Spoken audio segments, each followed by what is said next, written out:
want to welcome you to Bread and Roses, Stories and Songs of the Women's Suffrage Era. My name is Paulette Friday.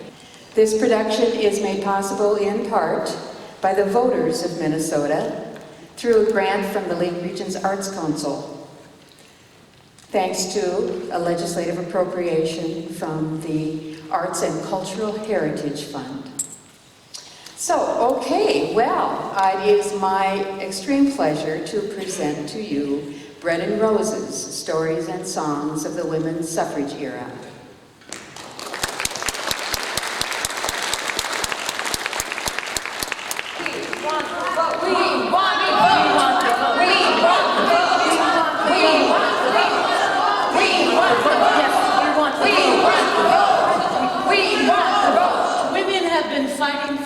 Rights for centuries. And on August 18th, 1920, the Women's Suffrage Amendment was ratified. Women had fought for and won the right to vote. One step in achieving equality. First they said we couldn't dance, then said we couldn't drink. And unless a man allowed it, they said we couldn't think. They said we couldn't speak unless we were spoken to. But there was just so much back then we weren't allowed to do. But the first bite of that apple, I guess, revealed the truth. That's when he got smart, and that's why Adam don't like fruit. That old tree of knowledge had some limbs that broke. We had to fight for women's rights. They said we couldn't vote. We carried signs, we cussed at times, marched up and down the street. We had to fight for women's rights. Wore blisters on our feet. We got tired of seeing all our dreams go up in smoke. Burning more than we could tote. Having lives crammed down our throats. But that old dam finally broke when women finally got the right to vote. We want the vote. We want the vote. They said a woman's place was staying in her hut, washing, cooking, cleaning, wiping babies' butts. They said they'd never see the day we'd equal up to them. But here we are, we've come so far, I guess we sure showed them. And the first bite of that apple, I guess, revealed the truth. That's when he got smart, and that's why Adam don't like fruit. That old tree of giant has a limb that broke. We had to fight for women's rights. They said we couldn't vote. We were defiant, I'd admit, but we knew we couldn't quit, 'cause that suffrage amendment must be passed. We protested, we cried out, finally it came about, ratified by Tennessee, we won at last. And the first bite of that apple, I guess, revealed the truth. That's when he got smart, and that's why Adam don't like fruit. That old tree of knowledge had some limbs that broke. We had to fight for women's rights. We won the right to vote. They thought we were a joke. They tried to dash our hopes with every word they spoke. They tried to revoke a woman's right to vote. But we made it. We won the vote.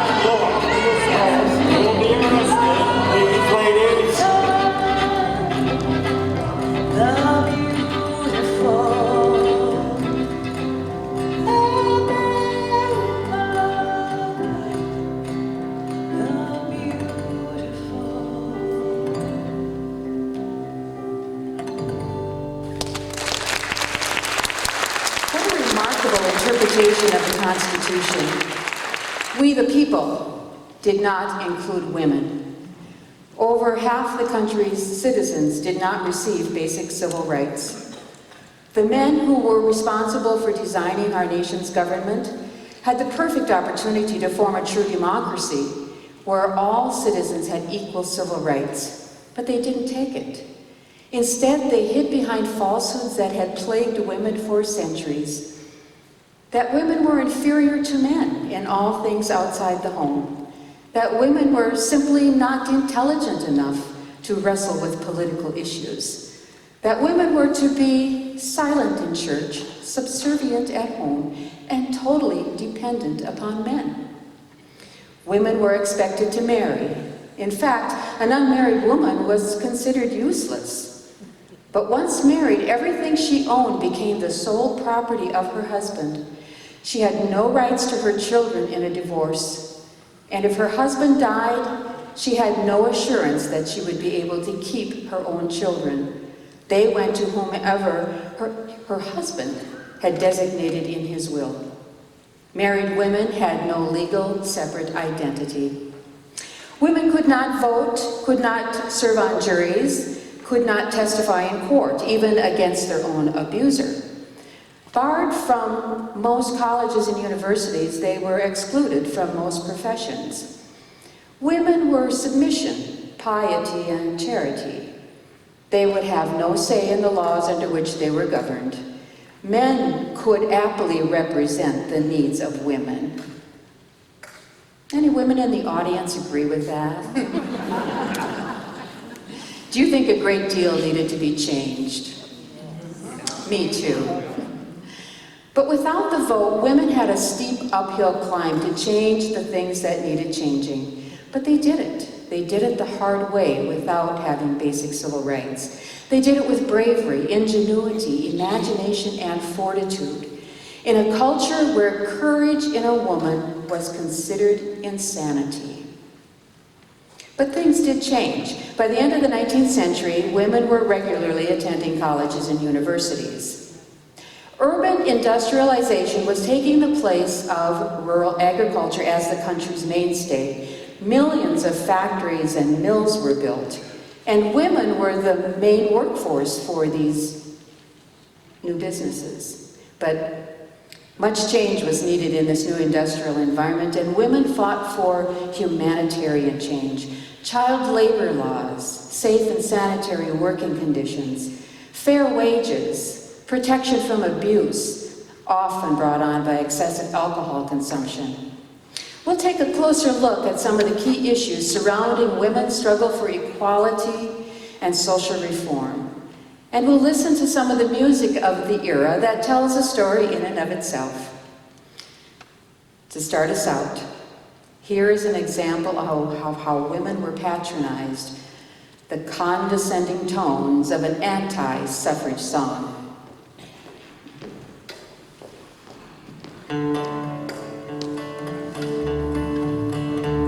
You may seek for health and riches, and marry at your will, but man must wear the breeches and rule the household still. For nature so designed it, and so our fathers wrote, and clearly they defined it, that man alone should vote. Say it with me, men. Man alone should vote. Take it, Jerry. You wish to be our equal. We prize you something more, and fondly look upon you as angels, nothing lower. We do not see you equal, but superior to us, a creature that we idolize, so fashioned out of dust. Say it with me. Man alone should vote.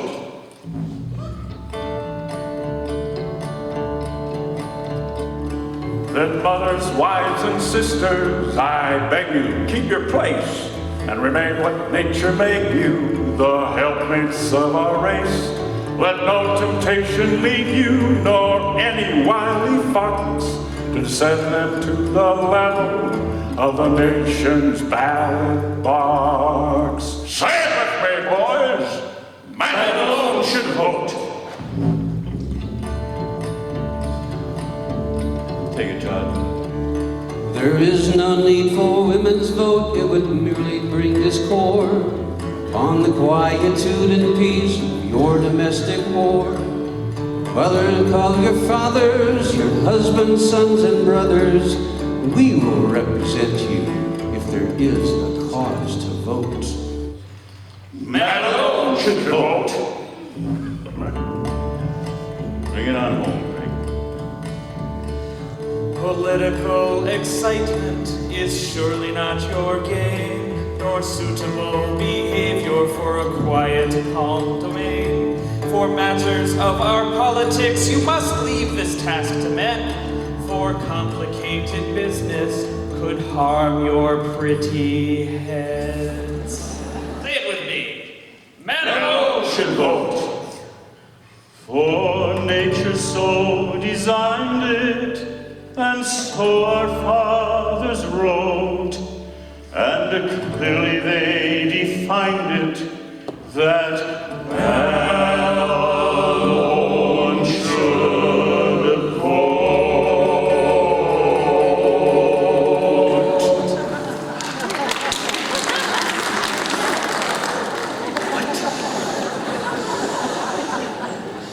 History is very often more complicated than our pop culture understanding of it. Take the long road to Prohibition, for example. It was more than a crusade of moralistic teetotalers or argument between drinkers and non-drinkers. There are many social, religious, economic, political factors that came into play in this long, convoluted story. But there was one fact for certain, and that is, at times on the road to Prohibition, believe it or not, this nation was a nation of drunks. Why, alcohol abuse in the early 19th century was almost beyond rational belief. You may find it hard to accept this fact, but that in 1830, the average yearly consumption of alcohol was 7 gallons per capita. That's 3 times today's golden rate. Staggering is an appropriate term for that kind of drinking. Now, society was drowning in the alcohol abuse issues and the devastating effects. There was spousal abuse, child abuse, family neglect. Why, a week's wages never making it home, instead squandered on demon drink and plunging the family into poverty. Now, the temperance movement was developed to counteract these social ills. But it would be many, many years before the 18th Amendment or the prohibition of alcohol would come into effect. Well, women were the primary movers of the prohibition movement. So the brewers and distillers fought against women's suffrage. In fact, on voting day, they'd offer free beer to any man who voted against women's suffrage. Still, the National Prohibition Act went into effect in January 1919, before women had the right to vote. And that's an example how women could influence the outcome without being able to vote. Now, the 18th Amendment made it illegal to manufacture, buy, sell, transport, distribute, or possess intoxicating liquor. Never before in our nation's history has a law been so disobeyed. I mean, come on. Congress didn't even realize, but they made the nation's largest do-it-yourself-at-home project. In fact, illegally distilled liquor was commonly known as bootleg. You'd carry a flask with you, and if you wanted to conceal it, the best spot was in your boot tops. Or moonshine, because it was either taken in or taken out under the cover of darkness. Minnesota had a pretty rich history in that regard. Minnesota 13 was known as the Dom Perignon of moonshine, or alcohol if you want. It was served in the highest class speakeasies from Los Angeles to New York. In fact, during Prohibition, the average consumption of alcohol went up, opposite the law's intent. I guess forbidden fruit is often the sweetest. Hundreds of songs were composed and sung to both promote the temperance movement and to rail against prohibition. Now, these songs became so popular, they're a genre all their own in the annals of American music history. Anti-prohibition songs include "Give Us Our Beer Again," or the all-time favorite, "I've Got the Prohibition Blues." Temperance movement songs include lips that touch liquor will never touch mine. And the next song we're going to sing, Away, Away with Rum by Gum. This is a tune that may have taken absence to an extreme.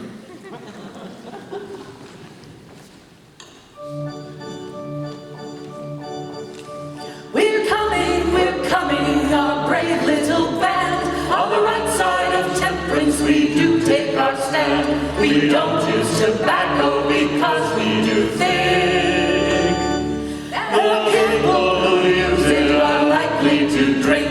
Away, away with rum by gum, with rum by gum, with rum by gum.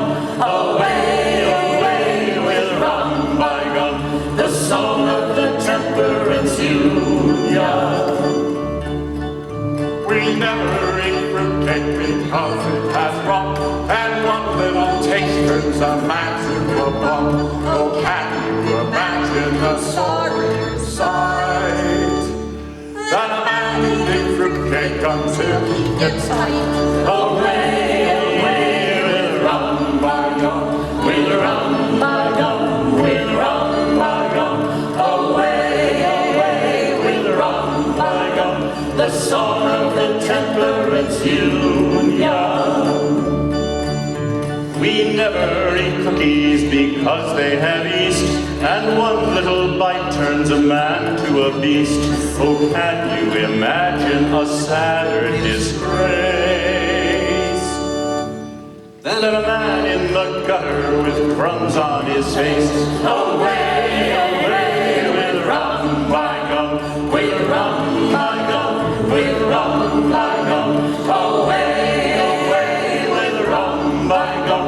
The song of the Temperance Union.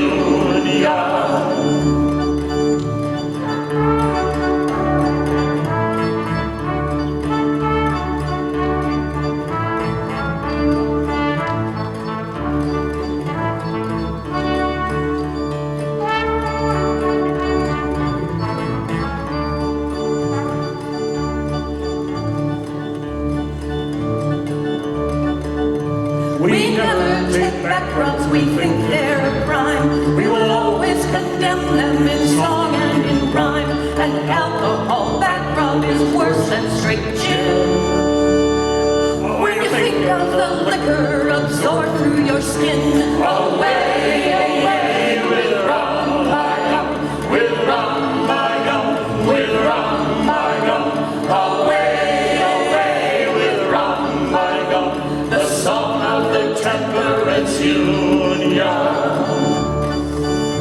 We never drink Coke 'cause it's made with cocaine. You might as well shoot it straight into your veins. Oh, can you imagine a sorrier find than rotting your teeth while blowing your mind? Away, away with rum by gum, with rum by gum, with rum by gum. Away, away with rum by gum.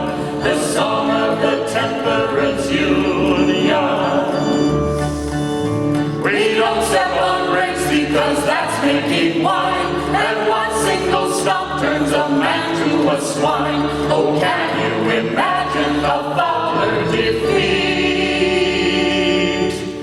than a man getting schnockered by licking his feet? Away, away with rum by gum, with rum by gum, with rum by gum. Away, away with rum by gum. The song of the Temperance Union.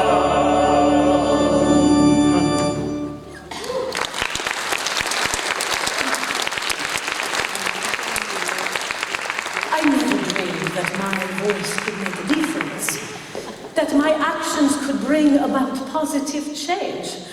Oh, I didn't do it by myself, but my voice together with thousands of others did make a difference. I'll tell you how. I was working at the Everett Woolen Mill in Lawrence, Massachusetts, and I considered myself lucky to get the job so soon after arriving here from Italy. The mill employed many women and and children, most newly arrived to America. And it didn't matter if we didn't speak English. There were so many languages spoken among the workers. 12 languages in just one mill. But things were not so good there. There was so much dust. It was difficult to breathe and no fresh air all day. It was painfully cold in the winter and miserably hot in the summer. And there was not much for sanitary facilities. Not that the bosses would let you go if you needed to use the restroom. Sometimes workers just urinated on the floor. Well, they preferred to hire women and children, some children younger than 10 years old. And we were paid half of what the men were paid for the same work. And our wages, well, they were docked if we made a mistake or if something broke, even if it wasn't our fault. And the children, well, they were preferred because their little fingers could fit into all the nooks and crannies on the loom. And those machines, they were dangerous. I saw many children who were crippled or lost a finger or a limb. But the bosses, they didn't care about our complaints and concerns. Sometimes they were hostile, and oftentimes they were predatory. Well, in January of 1912, a new state law was passed that reduced the work week from 56 hours down to 54. Well, the mill owners, they'd simply sped up the production so that we did the same amount of work in 2 hours less time.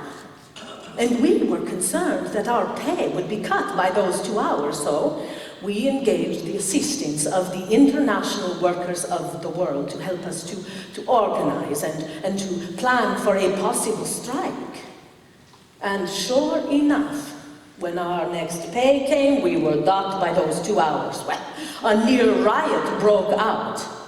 And it was the Polish women who stood up first from their looms and marched out of the factory shouting, "Short pay all out!" And we all followed. Was I afraid? Oh, indeed I was. What would happen if the mill owners didn't listen to our complaints, and our demands? Well, we would certainly be out of a job, but we would also be out of food and shelter. But I knew that things would never get better if I didn't lift my voice and take a stand for the cause. We needed safe working conditions, we needed fair wages, and we needed an end to child exploitation of labor. In that 1 week, 35,000 mill workers walked out of their jobs in Lawrence.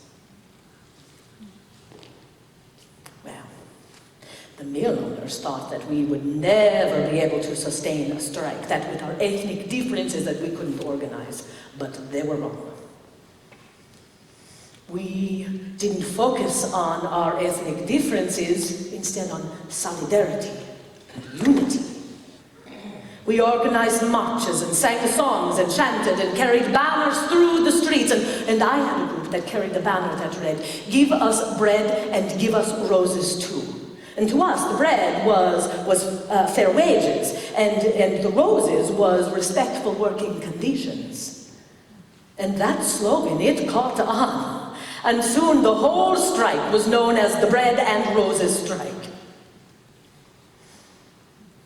The city officials and the mill owners, they met our peaceful protest with force. They called out the state militia to break up our meetings and break up our marches. And they sprayed us with fire hoses in frigid winter weather. And as the weeks went by, we were met with increasingly hostile opposition to our efforts. The police and the militia came with guns, with their bayonets drawn, and my dear friend, Anilo Pizzo, was shot and killed.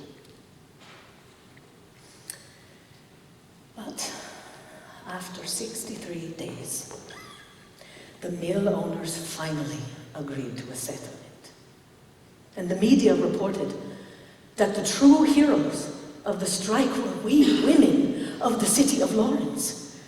We had demonstrated an important lesson that so-called powerless groups like women or recent immigrants, that we could prevail if we worked together in solidarity. Our voices did make a difference.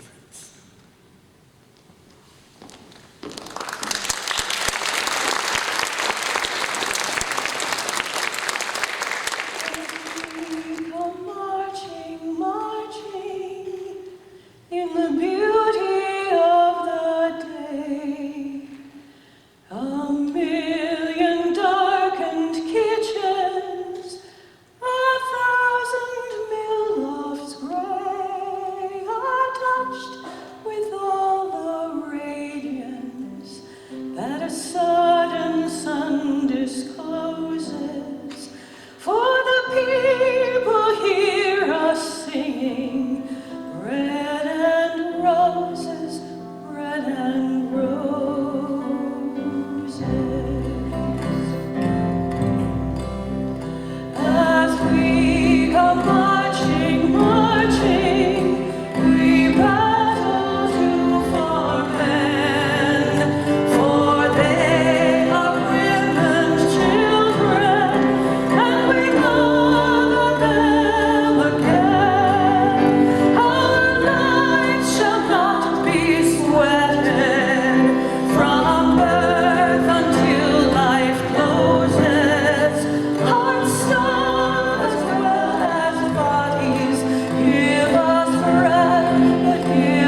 and with great effort, women were influencing needed social reform.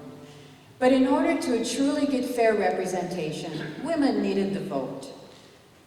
That was too outrageous. Politics was no place for a woman. Women who wanted the vote were demonized. If you're a suffragist, there must be something wrong with you. You must be unsexed, somehow psychologically unstable. If you want the vote, you must just want to be a man. Oh, they were patronized and condescended to. Women are too emotional. Women aren't intelligent enough. Women shouldn't be thinking about anything outside the home. Or, oh, don't worry your pretty little head about it. Men will take care of you. Well, the women and men who were fighting for women's suffrage had lost patience with that attitude, and so they took a new tact. Keep women's suffrage in front of the public every day and make some noise. Well, women didn't have a public presence, so they made their own, or they went to public events already in place. Take the polls, for instance, on election day. They would try and influence voters to vote the right way. But it seems that these polls often convened in tobacco houses and saloons, which kind of resulted in a drunken, sometimes violent party. Well, still, the promise to vote the right way often ended up with a slice of election day cake. Now, women orchestrated marches and parades. They organized concerts. They worked in the media. They tried to influence Congress. Yet, their displays of nonviolence were often met by anti-suffragette shoutdowns. They were mocked. They were ridiculed. They were insulted. Worse yet, they were pelted with stones. All this heightened public awareness brought attention to their cause. These marching women were considered the heroes in the media. In 1917, things got real interesting. The United States entered World War I, and the National Women's Party picketed the White House demanding the right to vote. They were silent pickets, standing motionless, holding banners just outside the White House gates. It was a peaceful demonstration that was supposed to be protected by the Constitution. They were surrounded by thousands of hecklers who ridiculed them, spit on them, punched them, kicked them, and shouted, "That's not the way women should behave." It was the picketers, not the rioters, that were arrested and imprisoned. Reports of the inhumane conditions, the beatings, the horrific forced feedings inflicted upon the women that electrified the country and became a major turning point in the fight for women's right to vote. 6 million U.S. troops went overseas to fight the war. In their absence, women took the vacated jobs. They worked the land for wartime agriculture production. They worked on transports, in industry, in hospitals, in engineering. They worked the munitions factories. They built ships. They loaded and unloaded cargo. They built airplane parts. They made tools. They serviced the railroads. They kept the transportation system up and running. They were nurses, and they were spies. There weren't many jobs that women didn't successfully perform in this era. There was no doubt that women were a crucial part of the war effort. Now, surely, no one could deny that women were strong and that their movement for the right to vote was close at hand. All they needed was some support. Well, when the soldiers returned from the war, they wanted things to return just the way they were. January 1918. The war showed signs of coming to an end, just as an influenza pandemic took hold of the entire world. Between World War I and the influenza pandemic, over 70 million lives would be picked off the face of the earth. The majority of those deaths were caused by the influenza. Here's homage to the women and men of World War I. Keep the home fires burning.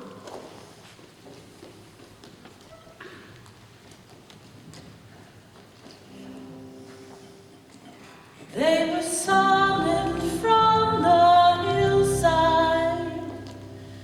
They were called in from the glen, and the country found them ready at the stirring call for men. Let no tears add to their hardship as the soldiers pass along.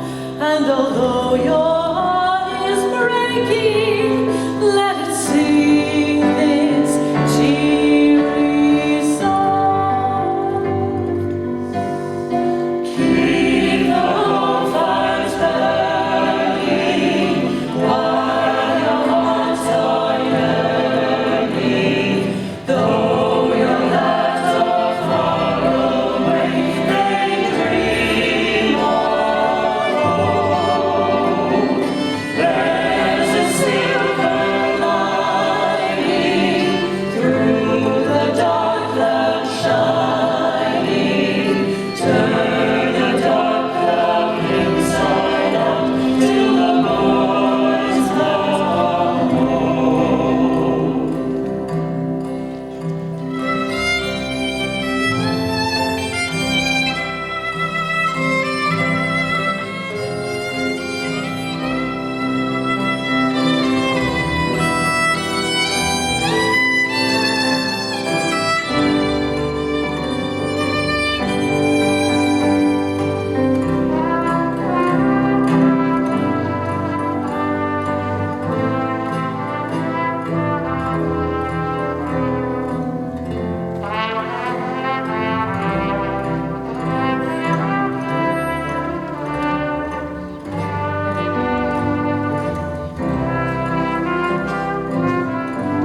Often, in the marrow of the night, I am startled awake, finding my bedclothes damp with perspiration, my heart pounding a staccato in my chest, and an oppressive feeling that I am being physically held against my will.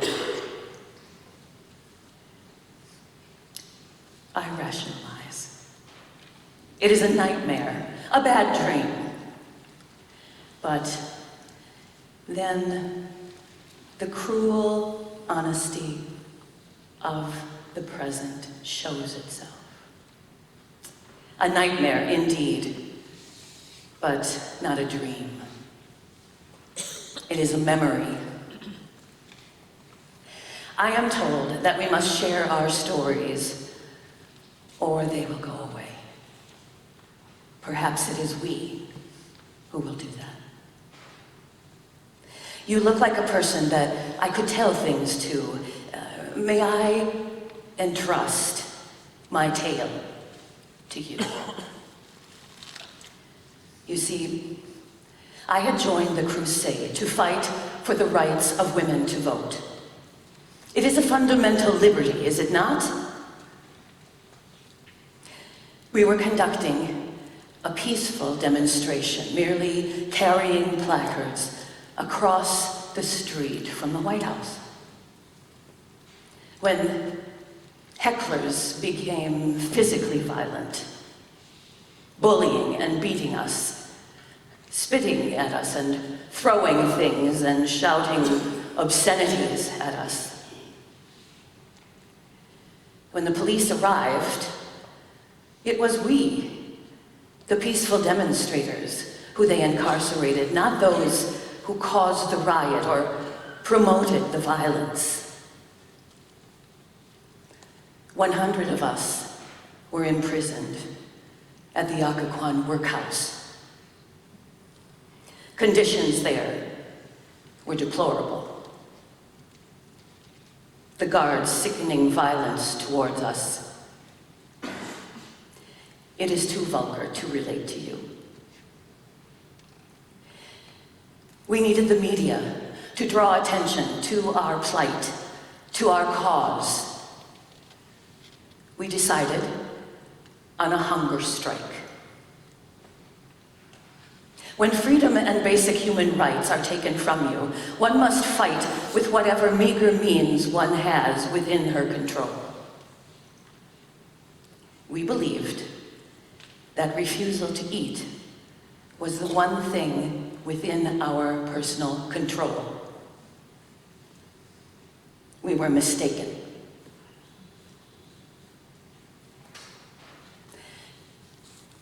They moved toward me without a sound. 6 of them seized me all at once.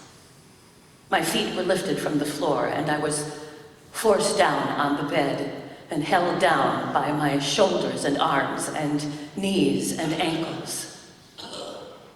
I struggled as fiercely as I could, but they were all much larger and stronger than I. I could feel men's hands trying to force my mouth open. A steel instrument was pressed against my gums, cutting my flesh, drawing blood, and forcing my clenched teeth open. There was a turning of a screw to hold that steel bit in my forced open and bleeding mouth. A rubber hose was forced down my throat. I could feel it in my stomach, a sickening sensation. A mixture of raw egg and milk was emptied into my stomach through this rubber tubing. Being robbed of my power of speech, the scream that reverberated in my heart was forced to die in my throat. At last, I heard someone say, "That's all." I vomited as they withdrew the rubber hose from my throat. The horror didn't stop there.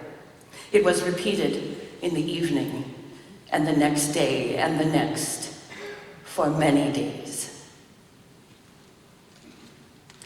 My mouth was terribly hurt, and my back and shoulders were in constant pain. They blamed my behavior, my resistance for the pain. But let me share with you, worse than the pain was the degradation. I was eventually released from the workhouse. How is it that fellow human beings can commit such misdeeds against another human being and do so with such casual and misguided righteousness? The press had done its job. They had notified the public about this outrageous treatment, and the public was appropriately appalled, helping our cause. Now you may inquire of me, why did you not just agree to eat? There is an expression, to carry the water. It means to take on difficult responsibilities to ensure that something is accomplished. This fight for what is right resides within me. And I pledge to carry the water for this cause. If I abandoned it, what would become of me?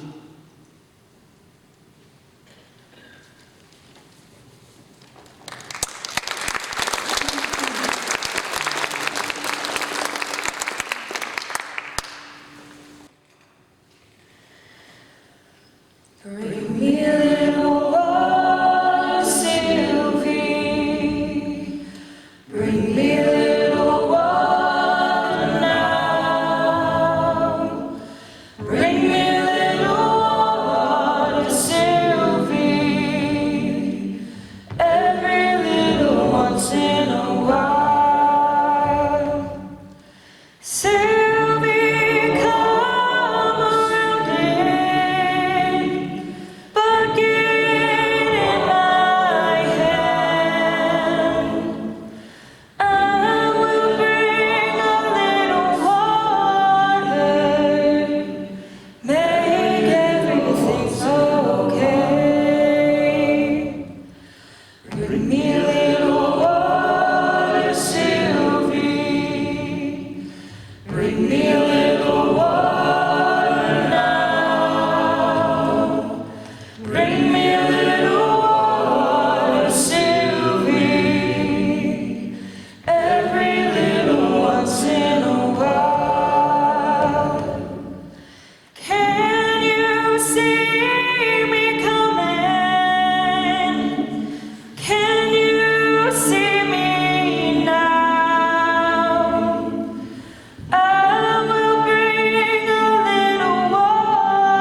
popular in the early 1900s.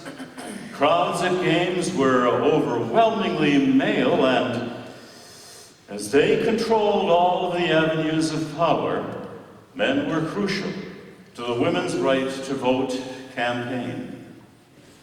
Suffragists orchestrated what might have been the most overtly political push in pro-sports history. They swarmed baseball games as part of their campaign. They sold tickets by the thousands. They draped the ballparks in the decor and ceremony of the suffrage rallies and promoted the games throughout the public. It was one of the suffragists' game posters that New York songwriter Jack Norworth saw in a subway car one day that inspired him to write a song.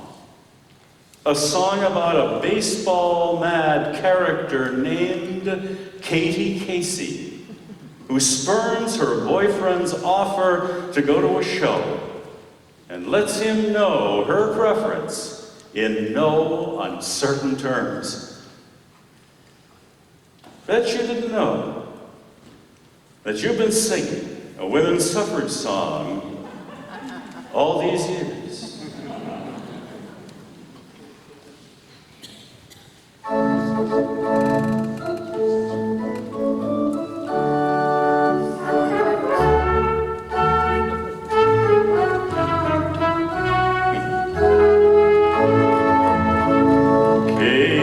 Casey was baseball mad, had the fever and had it bad. Just to root for the hometown grew every cent Katie spent. On a Saturday, her young beau called to see if she'd like to go to see a show, but Miss Kate said no. I'll tell you what you can do. Take me out to the ball game. Take me out with the crowd. Buy me some peanuts and Cracker Jack. I don't care if I never get back. Let me root for the whole team. If they don't win, it's a shame. For it's 1, 2, 3 strikes, you're out of the old ball game. Casey saw all the games, knew the players by their first names, told the umpire he was wrong all along, good and strong. When the score was just 2-2, Katie Casey knew what to do. Just to cheer up the boy she knew, she made the gang sing this song. Take me out to the ball game. Take me out with the crowd. Buy me some peanuts and Cracker Jack. I don't care if I never get back. Let me root for the home team. If they don't win, it's a shame. For it's 1, 2, 3 strikes, you're out of the old ball game. Play ball!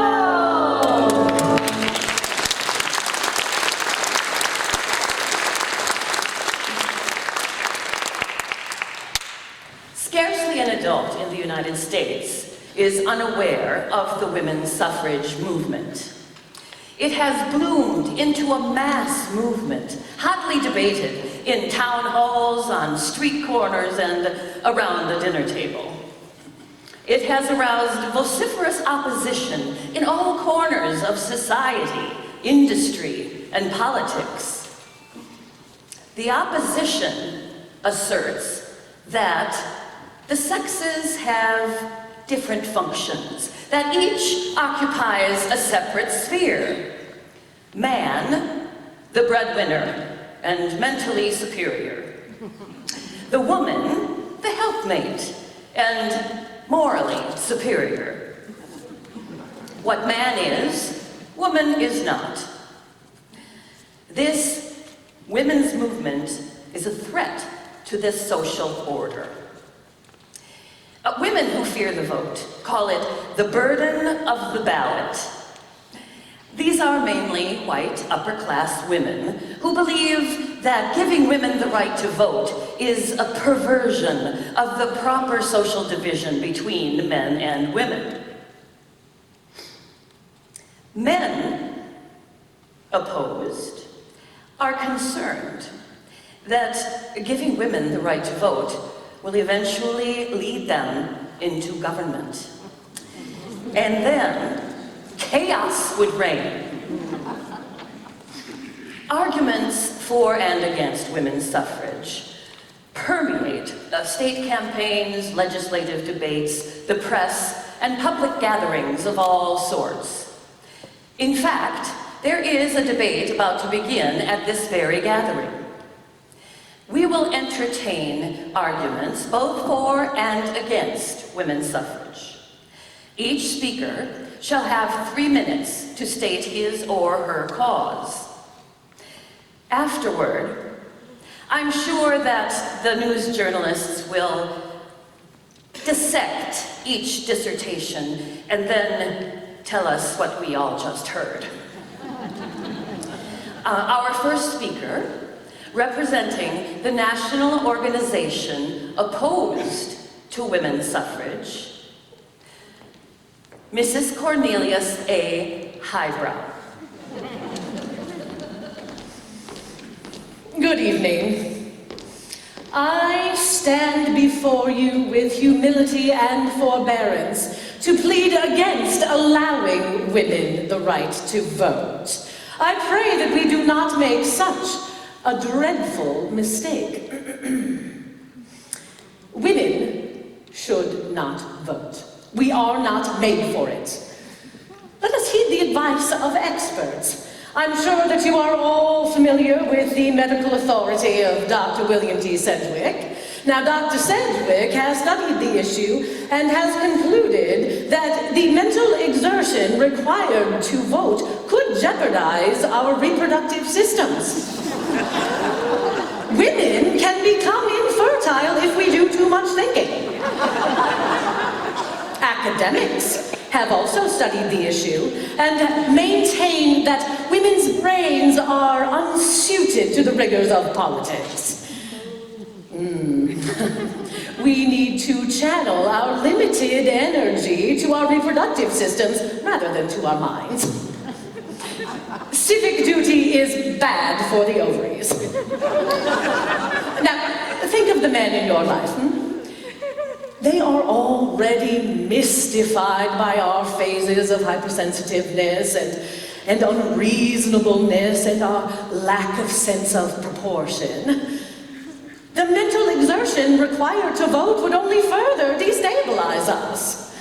And there is the issue of the physical strength required for political participation. Pastor Lyman Abbott writes so in an article for The Atlantic. If we cannot defend our nation through physical strength, we should not be expected to determine its policies with the ballot. Women are revered and respected, and on a higher plane than man. Womanhood is pure and wholesome and sweet and lovely. Womanhood would definitely be brought down by the ballot. We would have to step down off that higher plane to take up men's vices. And our votes would simply duplicate those of our husbands. I mean, if they didn't, there would be terrible dissension within the family. No, I will not expound further on the folly of women in the ballot, but I will introduce you to this handy little helper, Household Hits, compiled for your convenience by the national organization opposed to women's suffrage. Some sound advice. Number 1. You do not need a ballot to clean out your sink spout. A handful of potash and some boiling water is quicker and cheaper. There you have it. These pamphlets are available to you at the back of the auditorium. So I thank you, and I would like to thank my dear husband, Mr. Cornelius A. Highbrow, for allowing me to speak to you today.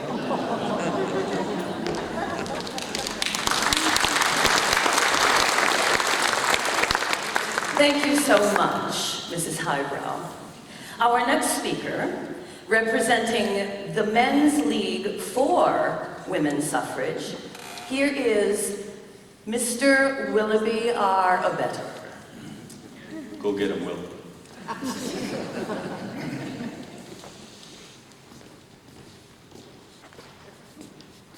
It is indeed my great pleasure to address this prestigious audience on such a judicious imperative. I stand for equality between men and women. First, allow me to address the points of argument presented by my dear opponent, the misinformed, Mrs. Highbrow. Women's brains are neither inferior to man's nor unsuited for political discourse.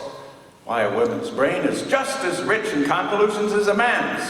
Why should it not be? Her mother gave half, her father gave the other half. If she is deficient in mental power, then her forebears, men included, must also be deficient. Mrs. Highbrow maintains that women lack the physical strength for politics. I beg you, look at the powerful men whose small stature doesn't preclude them from entering politics. Many men of Herculean powers of mind have been both small and weak in body, yet they have rights that have thus far been denied women. Let's get to the heart of the issue. The legitimate and legal disparity that has been thrust upon women. If a desire to be chivalrous has been the mainspring of man's dominion over women, then it should have prompted him to place in her hands the same weapons of defense he so successfully used against wrong and oppression. But it seems women's best interest and happiness weren't consulted in making these arrangements. It is the foundation of all political liberty that those who must obey the law should have a voice in choosing those who make the law. Statutes have robbed women of their children, their wages, their property. Now is the time to give her a voice in making the laws, choosing the rulers, and for her protection in using her rights as a citizen of these United States. Those that have to pay taxes should have a voice and a vote as to the size of the tax and how it shall be spent. Women have had to pay taxes without due representation. Government is a reflection of the wishes of the people. That includes both men and women. Women's political equality with man is the legitimate outgrowth of the basic fundamentals of our government, so clearly set forth in the Declaration of Independence. The time to right this wrong is now. Women have the right to vote. I thank you.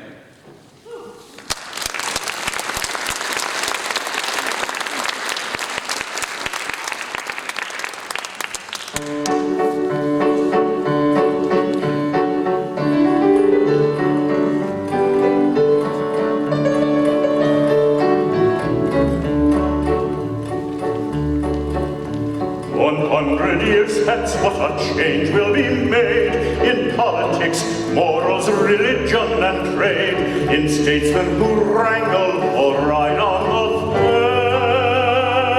fence. These things will be altered 100 years hence. Our laws then will be on compulsory rules, our prisons converted to national schools, our pleasure of sinning is all a pretense.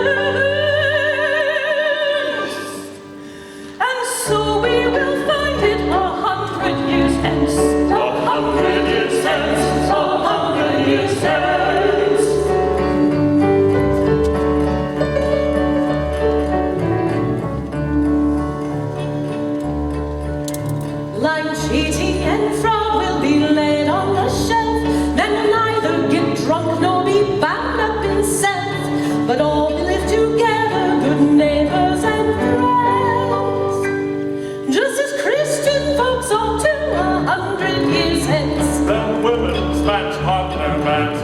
would stand while beauty and harmony govern the land. To think for oneself will be no offense.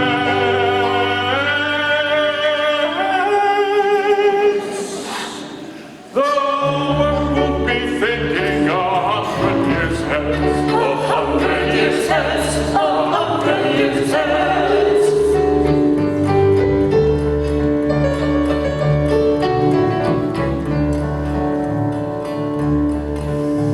Oppression and war will be heard of no more. No more of the slavery is print on our shore. Conventions will then be our useless expense.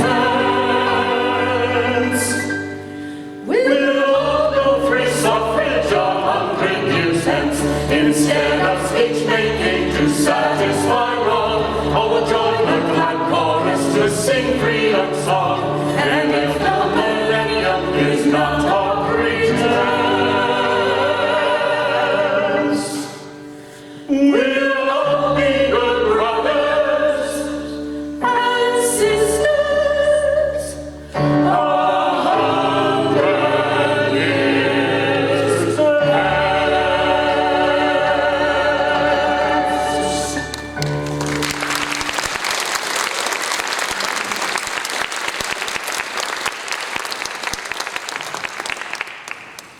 Political stagnation.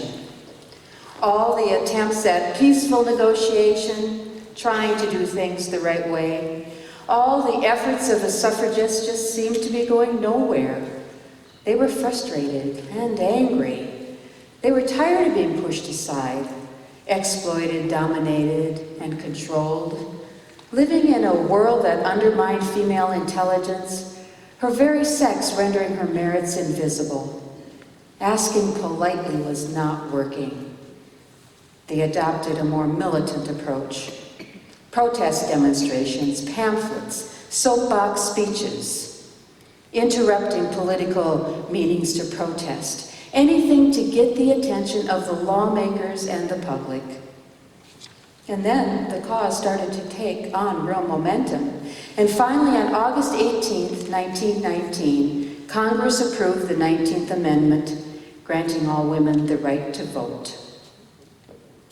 In 1776, Thomas Jefferson proclaimed that equality would be the bedrock of this new American government. 143 years later, the Constitution would be amended, granting all citizens the right to vote. Women had launched one of the longest social reform movements in the history of the United States. So, women have the right to vote. But having the vote does not mean equality. It would be another 45 years before the Civil Rights Act of 1964 banned discrimination on the basis of sex. It would be 1973 before all states allowed female jurors in the courtroom. 1974 before a woman could apply for a credit card without a man's signature.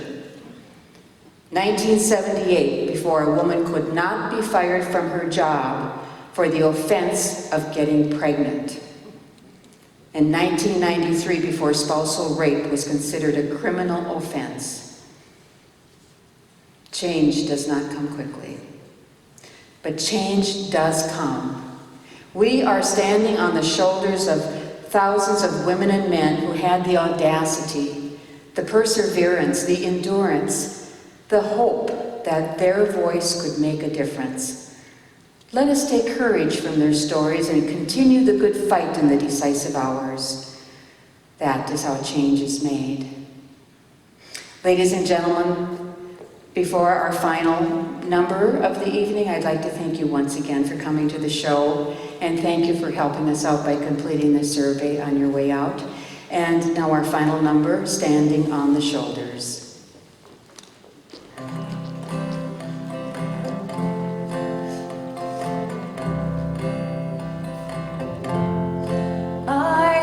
standing on the shoulders of the ones who came before me. I am stronger for their